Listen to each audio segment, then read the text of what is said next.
All right, gang, let's get started. That is a that's a great song. I think that's from, Daniel Day-Lewis. What's the movie?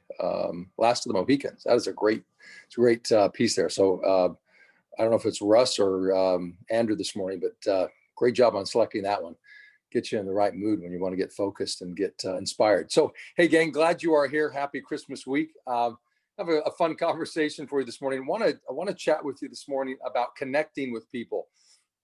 You know, when I first got into this business, nobody sat me down and said, John, your number one skill is going to be communication. And in fact, my first manager and broker did exactly the opposite. He taught me all sorts of things to do from a marketing standpoint that was supposed to be the next best thing since sliced bread. If I did these things, that people were going to come to me and I was going to have tons of business. And unfortunately, that did not happen. But it was a great lesson. And what I have learned over the course of coming up on 28 years in the business of real estate is that our number one skill is communicating with people. And more specifically, more than just communicating, it's connecting with people. That's really what this business of real estate is all about. Because you and I will have zero business in this crazy game we call real estate if we don't connect with people. You know, people like to hang out with people who are like them. In fact, there are three things here that I want you to write down as it relates to just connecting with people. I think we could call them three observations. We could call them three rules. But I think that if you'll keep these things in mind and remember this as you go out and you work to generate more business, as you work to build your real estate business, and I mean, ultimately, let's be honest, earn more money, because I got to believe that this is not a philanthropic endeavor for you. You want to make money. That if you're going to do that, it's important to recognize these three things. So just write these rules down, or observations, whatever you want to call them, relative to connecting. The first thing is this: when in Rome, do as the Romans do. Now, we've all heard that phrase before. What does that mean? Well, it means behave like other people. And the question is why? Well, because people like to be with people who are like them, right? In other words, people like to spend time with people who are like them because it affirms who they are. It reaffirms that they are good, that it's normal, it's the right way to be. And so this phrase, when in Rome, do as the Romans do. If you went to Rome, or you were in a country that was controlled by the Roman Empire, and you did not behave like the Romans, you stood out, your chances of survival were nil. So you got along. You went along to get along. So rule number one is to, when in Rome, do as the Romans do. Well, what does that mean practically for you? That means that as you are meeting people, sellers and buyers, it's going to be important that you behave the way they behave. And you might say, well, wait a minute, John, what does that mean? Well, what I mean is that pay attention to their personality styles, pay attention to their demeanor, pay attention to their energy, pay attention to their body language. In other words, try to, as much as possible, mirror and match who they are initially. And the reason for that is that, like I said, when in Rome, do as the Romans do. We've heard the phrase, birds of a feather flock together.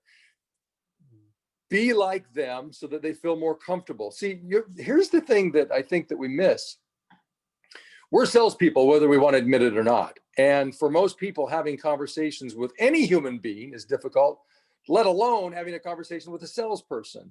And the first thing that we can do to help people, to really disarm them and help them feel more comfortable in having a conversation, let alone a conversation with the salesperson, is to behave in ways that make that person, or allow that person, to feel more comfortable. And one of the best ways is to do this, is to behave the way they behave. Mirror and match what they do. Because in doing that, right, you'll help them feel more comfortable. So that's rule number one, or observation number one. Number two, I've already said it, which is people like to be with people who are like them. So, or I guess I could say it this way, or people that they want to be like.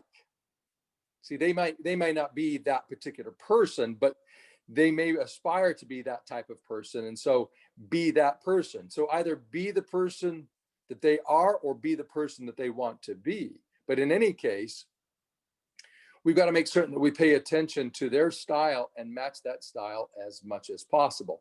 And the question is why? Well, it's about creating safety for people, right? It's about, it's really ultimately, if you think about it on a very basic level in the brain, going back to the day of the caveman and the cave woman, it's about self-preservation. People want to be around people who are like them. It's tribalism, really, is what it is. It's about making certain that, hey, wait a minute, are you like me? Because if you're not like me, you're part of a different tribe. And if you're part of a different tribe, that could put me in danger. I mean, that's the way it used to be. You know, if you were part of a different tribe and you came across the opposing tribe, chances are you were going to get clubbed to death. So your reptilian brain, it's one of the reasons that people want to avoid conversation. It's the very reason that real estate agents, as a general statement, avoid prospecting, because with prospecting comes rejection. In other words, with conversation comes rejection. And we don't want to be rejected, because rejection, in other words, alienation or separation from the tribe, means ultimately, if you take it to its ultimate conclusion, it means death. And so as a result, people want to know that they're associating with somebody who is like them, that creates safety. You know, there's safety in numbers. I'm part of the tribe. So it's important that as you're out prospecting, as you're out talking to people, as you're out trying to connect with people, it's important that you behave like them, and that you recognize why that's important, because people feel otherwise if they're associating with people who are not like them. They feel alienated, it feels awkward, and their reptilian brain says that you're being rejected, and if you're being rejected, there's a chance that you could be harmed. It's that simple concept of tribalism. So that's an important observation. The third observation that I would have you write down is this: that style is more important than substance initially. And you won't hear me say that very often, but as it relates to this, it does. Style is more important than substance initially, and underline initially. I'm not talking long term, but the question is why? Why would I say that? Well, because we instantly form opinions about other people based upon their style. That's what's most readily obvious: the way that they dress, the way that they talk, the way that they carry themselves, their body language, right? Their tonality, their rate of speech. All of those things are about style. And that's what is most readily obvious to us, right? And then over time, we have the opportunity to get into the substance, but that takes a longer period of time to really unpack and understand. So at least initially, and this is so critical as we're prospecting on the phone, we're knocking on doors, is to really pay attention to this and try to match the style of other people. Because whether you like it or not, guys and gals, I don't like it, but it's true. We judge people based upon the way that they look, the way that they talk, instantly. It's not even a conscious thing. When you meet a stranger, your brain, your reptilian brain, or your Cro-Magnon or your Neanderthal brain, that caveman or cavewoman brain, instantly starts to prejudge people based upon the way they're dressed, the way they talk, the way they carry themselves, their body language, all of those things. Whether we like it or not, that is a fact of life. And so if we recognize that, we recognize the importance of that, knowing that your prospective clients, the buyers and sellers that you're going to be talking to, are doing that very thing. It's important that you recognize that so that you can behave in ways that's more consistent with their style, so that they don't initially reject you like they otherwise will. So hopefully that makes sense. Now, having said that, so really what I want to talk about then this morning is just personality styles, and one, helping you recognize what your personality style is, but then also, of course, recognizing the personality styles of others. But here, I've got a question for you. It's a joke. So what do you call a waffle with a split personality? And if anybody knows the answer to that question, you can put it in the chat box. But what do you call a waffle with a split personality? And of course, the answer is an alter ego. Drum roll, please. But that is a dad joke. It's a bad dad joke. I know. I heard as many laughs there as I do when I tell my kids dad jokes. But so there you go. So thank you. Thank you for the laugh. I appreciate that. So here's what I want to, the meat of what I want to talk about this morning is this: there have been many studies done by scientists, by universities, by psychologists, various groups, business organizations, to really study and understand the personality styles. And as I said, many have been done, but the one that I've paid attention to, and the one that to me makes the most sense and it's most easily digested, is the book written by the Wilson Learning Group, Larry Wilson. If you haven't read that book, it is a great book. It's called Versatile Selling, by the Wilson Learning Group, and the author is Larry Wilson.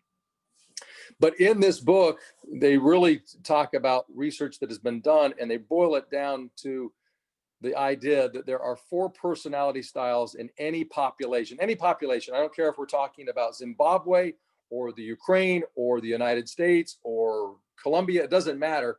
In any culture, if you look at it, there are basically 4 different personality styles. And those 4 personality styles have characteristics.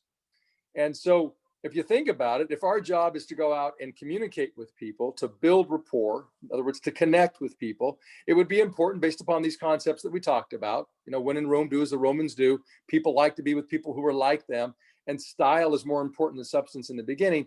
Then it would be important to recognize, okay, there are different personality styles. I'm a particular personality style. You're a particular personality style. It would be important to know what our default personality style is, and then also pay attention to the personality styles of other people. And if we know that, it's more likely that we're going to build rapport or connect with people over a shorter period of time, because we don't have a lot of time when we're prospecting, as we're trying to convince people to allow us to lead them through the process of buying or selling real estate. And they have so many choices, hundreds, if not thousands of choices.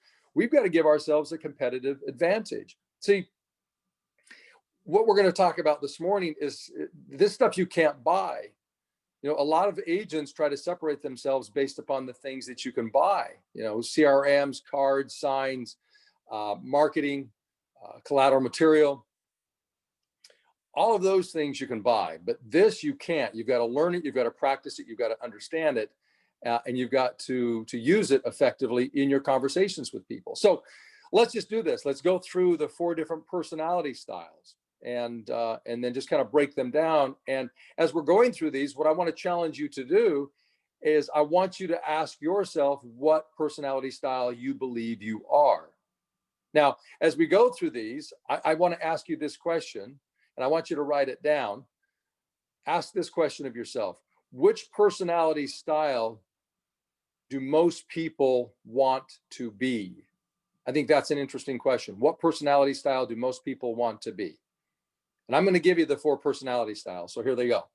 There's the analytical, there's the driver, there's the amiable, and then there's the expressive. So the analytical, the driver, the amiable, and the expressive. And hopefully you're taking notes. So out of those 4 personality styles, which one do you think most people would like to be, not knowing anything about them? If I just said, would you prefer to be an analytical, prefer to be a driver, an amiable, or an expressive? Which one would you say most people would incline to want to be? Okay, Nakame says driver. Anybody agree with her? Any other suggestions?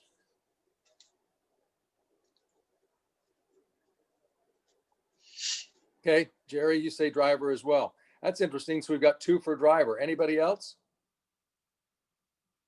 Do I hear a 3rd for driver? How about the amiables? What about those poor amiables? Thanks. Thanks, Dave. Yeah, the amiables. Monica says driver as well. So, okay, thank you for participating. And then Russell said a combination of the 2. Yeah, so thank you for participating. The fact is, in most cases, as I've talked about this over the years and talked to thousands of people, the general answer that I get is most people would prefer to be a driver, which is very interesting. And I think that, I guess, ask the question, why? Why is that? Well, I think most people think, well, that drivers are great leaders. Those are the leaders. Drivers are leaders. You can't be an amiable and be a leader, most people think. And drivers get things done. You know, they're the boss. Well, the truth is that that's not completely accurate. And history is replete of great leaders who are something other than drivers. There have been great leaders in history who are analytical, who are amiable, and who are expressive. So that's one of the things that I want to, it was really a trick question. It's really one of the things that I want you to recognize is this is very critical. Most people think that one personality style is preferred over the other, and they are not. What is critical is this, that you understand what your personality style is and that you can become versatile enough to change your behavior to be one of the other styles based upon the style of the person you're talking to. I hope that made sense. Let me repeat that. See, what is not critical is what your primary default personality style is. And here, let me clarify. See, every one of us, we have our default primary personality style, but we can also be one of the others. Does that make sense? You can be more than one personality style, but you have your dominant default personality style. But having said that, that's not as important as understanding, number one, what you are, but then recognizing the personality style of other people, and then being willing to and having the skill to be versatile enough to change your style to match the style of the person you're presenting to or in a conversation with. See, that's the critical point. It's the reason that the book is called Versatile Selling. It's about changing your style in the moment on the fly to understand what their style is, modify your approach so that you can behave like they behave so that you connect with them. Because it's about building rapport with that person in the critically short period of time that we have. So one of the things that I would say to you is, don't be concerned as you're hearing these different personality traits that you're something different than you thought you were or want to be, because the fact is it really doesn't matter as long as you recognize the various personality styles and the traits in them, and then you work on and you practice your ability to go from one to the next based upon the situation or circumstances. Because really what it is situational, it is circumstantial. It's all about, do you have the ability to change your approach based upon the style of the person you're presenting to? And if you do, that's most important. What is most important is not your default personality style. But here's the cool thing, and this is another observation. It is said, and I think it is accurate, that if you go to any population, 25% of the population will be analyticals. The other 25% will be drivers. Another 25% will be amiables, and the remaining will be expressives. So the fact is that there's an equal apportionment among the population of the four personality styles. So the fact is that if you are by default an amiable, 1 out of 4 times, you're going to have spot on the perfect approach with your prospects. 1 out of 4 times, because 1 out of 4 times you're going to run into, generally speaking, an amiable. If you're a driver, 1 out of 4 times, you're going to run into other drivers, and that will be the right approach. But you think about it, the other 3/4 of the time, you're not going to be the right personality style. So you're either going to have to say, well, I'm not going to change my approach, and they're just going to have to like me for who I am, or do the smart thing, do what a great salesperson does, a great communicator does, what a great leader does, is you change your approach to help the person you're trying to lead to feel more comfortable so that they're willing to follow you versus somebody else. See, I've heard people, and the reason I say that is over the years, I've had people say, well, I'm not going to change my style. That's very disingenuous. I'm not going to be like a chameleon and just change and not be who I am. I want to be authentic, and that's not being authentic. Well, in my opinion, gang, that statement is a very selfish statement, because this whole conversation is about helping the person you're communicating with to feel more comfortable, so they feel more safe, more secure. Because remember, this is about self-preservation. You want to help them feel safe and secure, knowing that they're working with somebody who is like them, who empathizes, who sympathizes, who is similar to them in terms of the perspective and the way they want things to be. That's what's critical here. So it's so much less about us, and it's more about them, particularly as leaders, because that's what we are.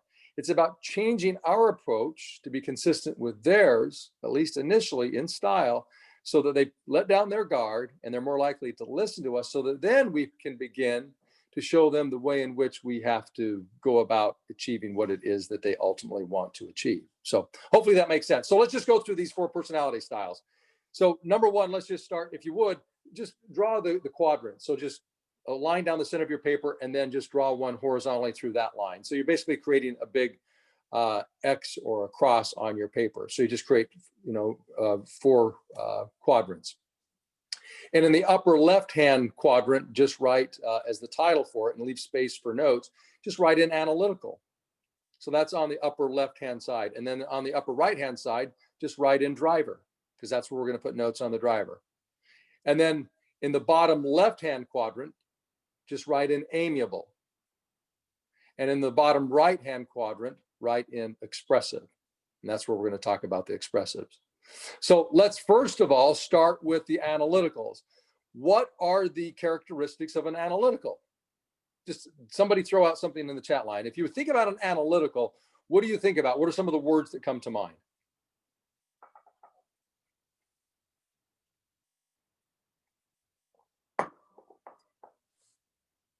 Okay, Monica says family. Nakame says thinkers. Mike, I didn't see what you said there. Let me get to that. Let's see. Yeah, Jerry, you said needs, numbers, and time to think. Yeah, they're serious, they're logical. Yes, all of those are very accurate. Okay, yeah, and then Tim says they overanalyze. So Tim, you've apparently worked with some analyticals. Judy says they've got a dry sense of humor. Yeah, so let's just run through those things. And I want you to take notes on this. This is important because if you'll remember these things, people will leave clues as to who they are.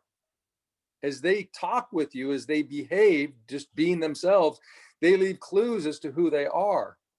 And so as a result, if you pay attention to that, you can very quickly, over the course of 10, 15, 20, 30 seconds, really begin to form a pretty accurate perception of their personality style. So then you can start to adjust your approach to them so that you can connect with them much quicker and much more deeply than you otherwise would. So analyticals, yes, they're very thoughtful, they're thinkers. So write that down in that box under analyticals. They are, as somebody said, they're very serious. And they have a very dry sense of humor. Yeah, they're about metrics, the facts and the figures, the metrics. It's very black and white. They're perfectionists, right? It's got to be just right. Yeah, they're database thinking, right? They want to see the evidence. They aren't people, at least they don't think that they feel. They don't feel, they think, right? Whereas maybe an amiable would feel, an analytical thinks. And yet here's something that I want you to recognize as it relates to analyticals. As much as, and likely 25% of you who are listening to this are analyticals. Those of you who are analyticals think that, you take decisions based upon logic. I just look at the facts and figures, and then I simply move forward with that information. Well, yeah, not so fast. The truth is that the facts and figures make you feel a certain way, right? You think a certain way, and therefore you feel a certain way, and then you move forward based upon that feeling. So even though you do take decisions based upon facts and figures, the fact is you still do take decisions based upon emotion. So just remember that. As much as analyticals come across as computers who are uncaring and unemotional, the fact is that is not true at all, because analyticals can also be very moody. Those of you who know analyticals can attest to that. They can be very moody. And look, none of these are, I would say, are necessarily good or bad. They just are. But if we were to talk about maybe something that could be a negative relative to the analytical, they can be overly critical or negative, or at least come across that way to other personality styles, especially to the amiables or to the expressives. Usually drivers just, quite frankly, don't give a damn. And it doesn't matter what other people think. So those are the analyticals. I mean, if you were to encapsulate it, I guess I would say that analyticals are very detail oriented. So my question for you is, based upon at least those words, do you identify with that? Would you say you're an analytical? But let's think about analyticals in terms of the way that they dress. If you think about a way an analytical dresses, just come up with some words or some descriptors of what an analytical looks like, at least in terms of the way that they dress.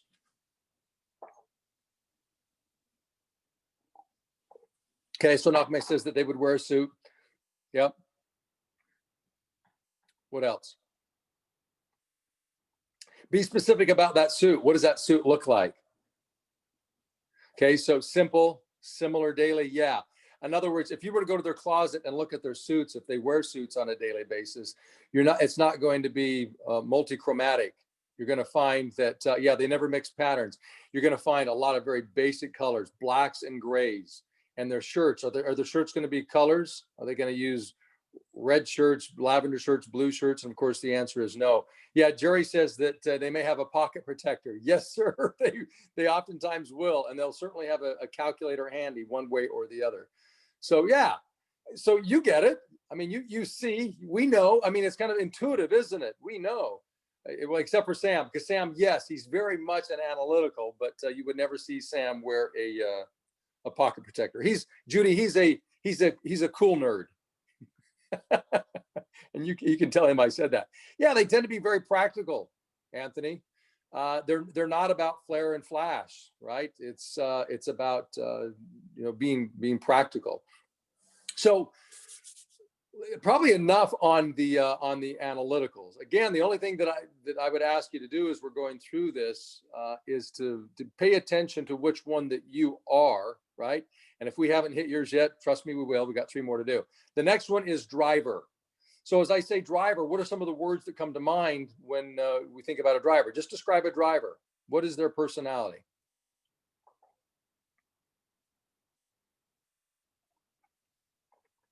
Okay, yeah, I love that, Kyle. Get her done. That's actually one of the things that I say very often. It's these are the people who just say, let's get it done. Let's go. Yeah, they take charge. Yes, David, they tend to be pushy, or at least they come across that way, right? Especially for the Amiables and the Analyticals. Marissa, they love action. They're constantly needing to be in the go, on the move. Let's go, go, go, go, go. And I mean, there's a person that we all know who is without a doubt a driver within this company. Who do you think that is? The most obvious answer. Yeah, that's right. Yeah, Lindsay, of course. It's George. George is a classic driver, right? So let me just give you some words that describe drivers, and I want you to write these down. First of all, they're very dynamic. They tend to be really good in, yes, Judy, and I was going to mention that, but Judy mentioned that George is just as much an expressive. Yeah, George's default is, I would say, driver, and then he is a very, very, very strong expressive. George has the ability to jump back and forth between those personality styles so easily.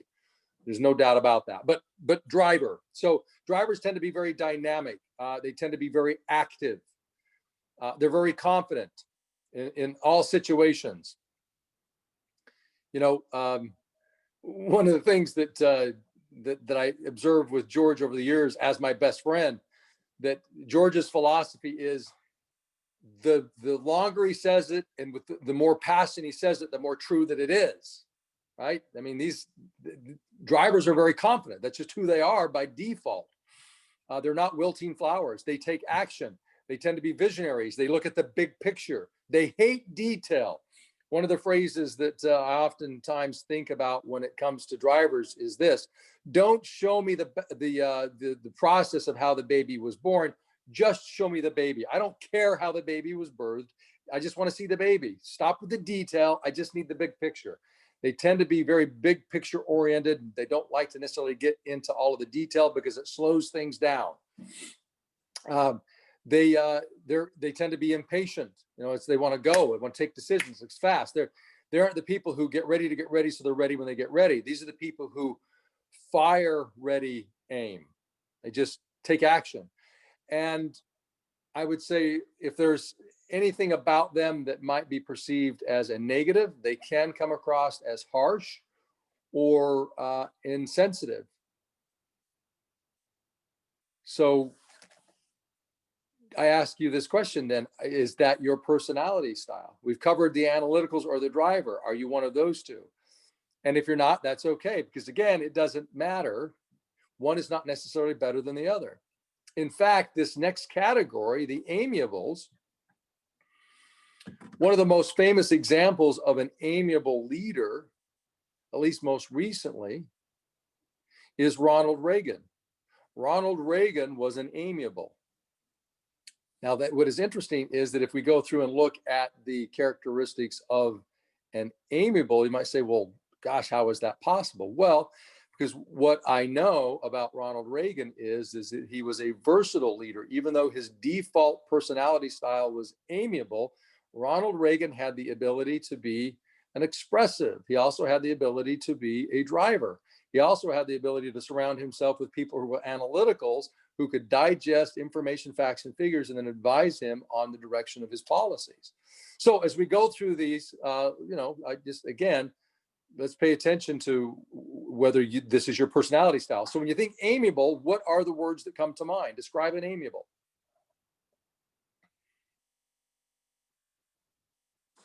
Anyone. And we're about done here. We're getting close. Okay, so yeah, they tend to be very nice. Yeah. Feelings, they're very feelings oriented. They're friendly. Yeah.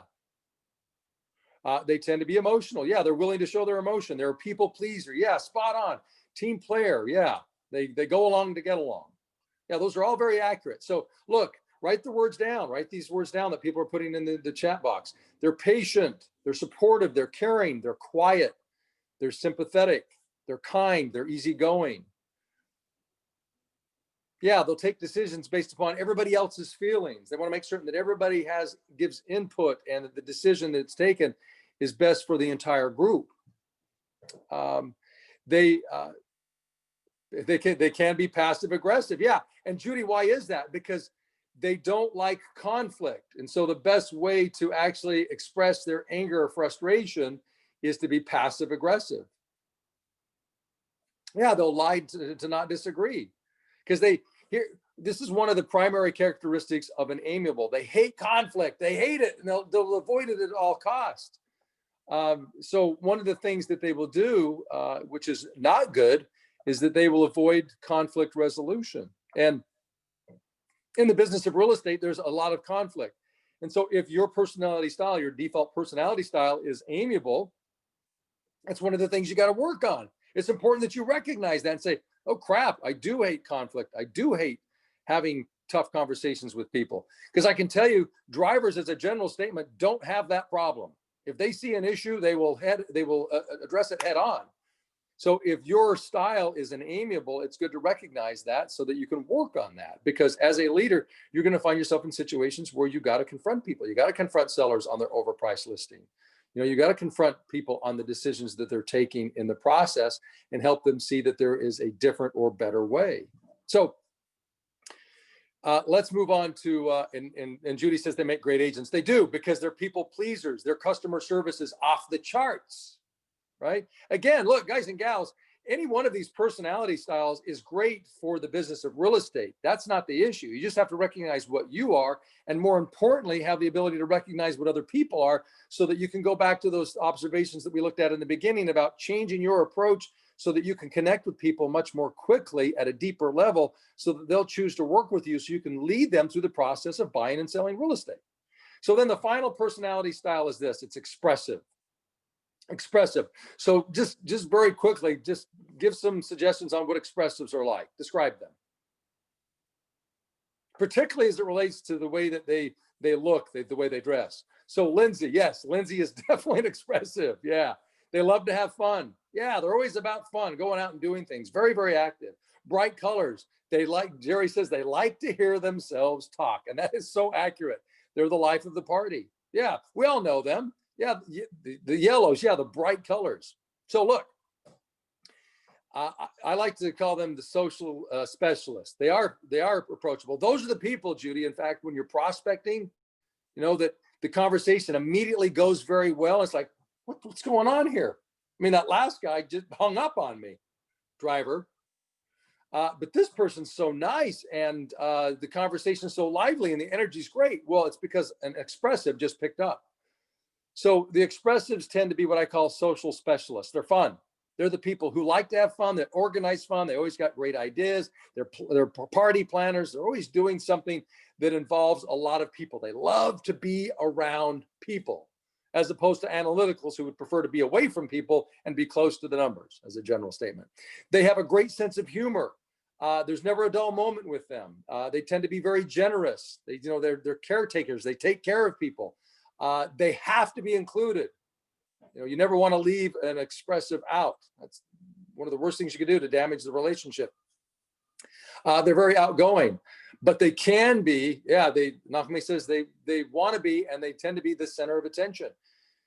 But here's one of the challenges with them, is that they can be overwhelming for people, especially for analyticals and drivers. So if you're an expressive, which is nothing wrong with being expressive, no more than there's anything wrong with being an amiable, a driver, or an analytical. But if you are an expressive, recognize that you can be overwhelming for a couple of the personality styles. Analyticals and drivers can find you overwhelming. Your energy, the degree to which you talk, your rate of speech, all of those things can drive either of those two crazy, especially an analytical. So just some questions that I want to ask you now that we know these different styles and more about them. I want you to think about the people you know. So think about your spouse, or think about your children. Think about the people that you interact with most consistently on a daily basis. Which personality style are they? And how could you change your behavior vis-a-vis those people, relating to those people, so that you could build stronger bonds? And when I say these people, in the business of real estate, I'm talking about the buyers and sellers that you should be calling or are calling consistently, the people in your sphere of influence, people you want to build a greater relationship with, a closer relationship with. Think about those people. What are their default personality styles? And then go back to the question, which one are you? And again, remember, 25% of the people in your sphere are going to be your personality style. So you can just be you with them. But with the other people, remember that 3 out of 4 times they're going to be another one of the styles. And it would be important for you, in order to build the relationship, to modify your approach with them. In other words, when in Rome, do as the Romans do. Remember, most people want to be drivers. And the fact is that it is irrelevant which style that you are. What is relevant is understanding the 4 different personality styles and then having the ability to be versatile. That's what this is all about. So I hope that in having this conversation, really recognizing these styles, that you'll work on, number one, recognizing the styles of other people, and then more importantly, modifying your approach to these strangers, these prospects, these buyers and sellers, to match their personality styles, so that you can build a greater degree of rapport or connection with them, so that you can lead them through the process of buying or selling real estate. See, this is something that you can't buy, guys and gals. You can't go down to any store and buy any of this. There's not a third party or some tech company who can sell you these things. You just simply have to understand it and practice behaving like other people, so that you can truly become the leader that you are and want to be, to do more business in real estate, to really, at the end of the day, have more followers, because that's what we're talking about. You want to do more business, you have to have more followers. Those followers in the business of real estate are called buyers and sellers. And the more versatile you are in your personality style, the more likely it is that you'll have more people who follow you as a result. So in any case, thanks for being on the call today. I know that we're getting very close to the Christmas holiday, so great job on being here today. And if I don't see you and we don't talk before Christmas, have a very Merry Christmas. Be safe with your family, and we'll see you next week. So let's finish this.